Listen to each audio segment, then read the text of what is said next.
Laurel Legal Services presents What to Know Before You Rent. This presentation provides general information and is not legal advice. A lease is an agreement between a landlord and tenant. Leases are often used for set periods of time, generally 1 year, that allows a tenant to live in the landlord's property. Residential leases should be written, organized, and designed to be easily read and understood. Security deposit. A security deposit is the money that a tenant gives a landlord when signing the lease in order to cover any unpaid rent or damages that may come to the property during the duration of the lease. Entry into the property by a landlord.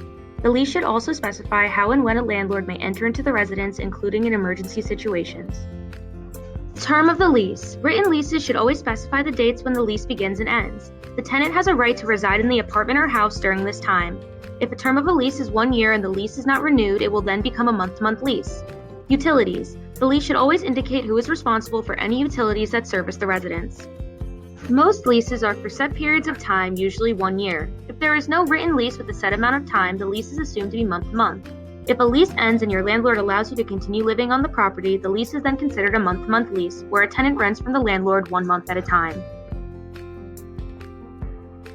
Landlords have the right to decide who they will rent to. However, the Fair Housing Act presents the denial of a lease to a tenant by a landlord for reasons including sexual orientation, sex, race, the existence of a disability, or the presence of children. The implied warranty of habitability.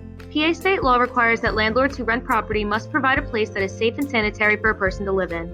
If the residence does not meet the standard, the tenant must notify the landlord immediately. This right is guaranteed even if it's not written in the lease. If the problem is not fixed after a reasonable amount of time, a tenant can cancel their lease, make their repairs and deduct the cost from their rent, or withhold part or all of their rent. This should only be done if the residence is too unsafe and unsanitary for a person to live in it. Tenants should contact an attorney before taking these measures to make sure they are following the law, because if not done properly, the tenant can be evicted. It is recommended that rent is paid with a check or that a receipt is given for cash payments so there is a record of payment. The landlord is not obligated to accept any payments less than the full amount specified in the lease unless the lease allows it.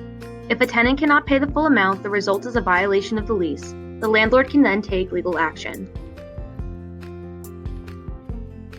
A lease may be terminated at any time due to a violation or breach of the lease by either the landlord or tenant. A breach happens when a landlord or tenant does not act in accordance with the lease. If either party breaches the lease, written notice must be given in order to terminate the lease. If the tenant does not pay rent, a landlord can sue for missed payments and possession of the property. A landlord can file suit to recover possession of the property from a tenant if the tenant has failed to pay rent on time or violated another term of the lease. The suit can include a claim for recovery of damages, including unpaid rent. The law requires that any landlord who wants to evict a tenant from their property must provide written notice. This notice must have a specified date that the tenant must leave the property.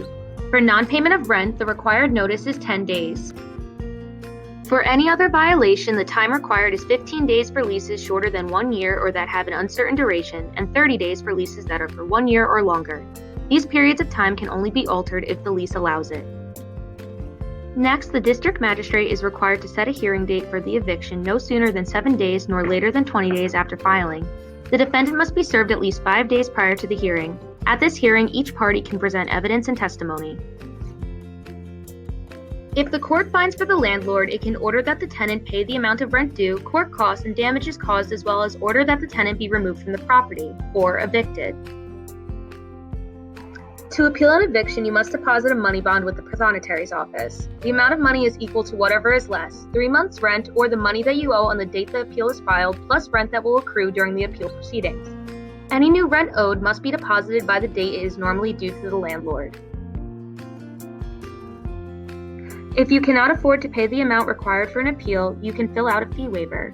For help on how to do this, see our video In Forma Pauperis. Please note that you will still have to pay some money to serve as a bond. If you win the appeal, you can stay on the property and the money paid acts as rent. However, to continue living at the property, you must continue paying rent as owed. If you lose the appeal, you will not get back the money you used as a bond. It is then used as rent due during the appeal proceedings.